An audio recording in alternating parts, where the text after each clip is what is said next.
In a concerning security breach, the Secret Service didn't discover a gunman hiding in the bushes at Trump International Golf Club in West Palm Beach, Florida, until former President Donald Trump was within 500 yards of him.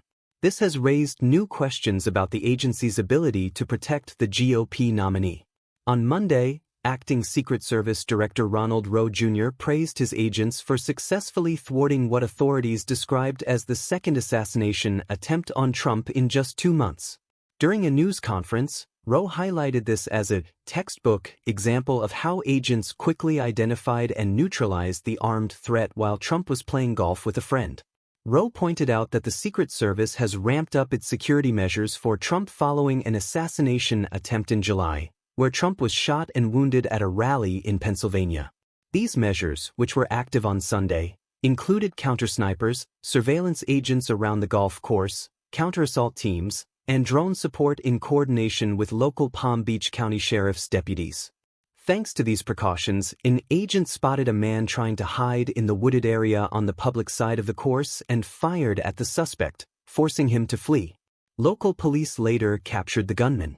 In response, agents quickly secured Trump and escorted him to safety. Rowe said, "The protective strategies of the Secret Service worked, ensuring the early detection of the threat and a safe evacuation." Earlier that day, federal authorities filed a criminal complaint against the suspected gunman, Ryan Routh. According to cell phone records, Routh had been waiting in a wooded area near the golf course for 12 hours before aiming a semi-automatic rifle at Trump shortly before 2 p.m. Rowe, who visited the scene on Monday, said Routh never fired a shot and didn't have a clear line of sight, which showed the agents responded as trained. Routh appeared in court on Monday, charged with unlawfully possessing a firearm as a convicted felon and for owning a gun with an obliterated serial number. Meanwhile, lawmakers in Washington are calling for an investigation into the Secret Service's handling of the incident, especially given the ongoing criticism the agency faces after a similar security failure in July. At that time, a gunman opened fire at a rally in Pennsylvania, killing 1 person and injuring 2 others. Democratic Representative Madeline Dean of Pennsylvania called for more transparency from the Secret Service, saying the public needs to know what worked, what didn't, and what resources are missing. Florida Governor Ron DeSantis has also launched a separate investigation, saying the public deserves answers about how the would-be assassin managed to get so close to the former president. Rowe emphasized that the Secret Service has been providing the highest level of protection for Trump and Vice President Kamala Harris since President Biden ordered enhanced security following the July attack. On Sunday, an agent spotted the gunman while visually sweeping the area.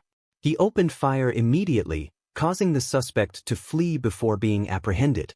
When asked why the gunman wasn't detected earlier, Rowe explained that Trump's golf outing was an off-the-record movement, meaning it wasn't on his schedule, so agents hadn't been deployed in advance. He added that the agents followed protocol, adopting a layered security approach as Trump moved across the golf course. Since taking over after Secret Service Director Kimberly Cheadle resigned following the July incident, Rowe said he has been continuously evaluating and strengthening the agency's security measures. He stressed that the increase in agents and tactical resources was effective in this case.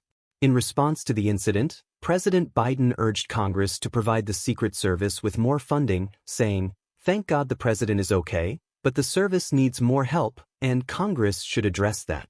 Rowe echoed this, stating that the agency has been operating with limited resources for years and now requires additional support to handle today's political threats. He concluded by saying, "We can't afford any failures,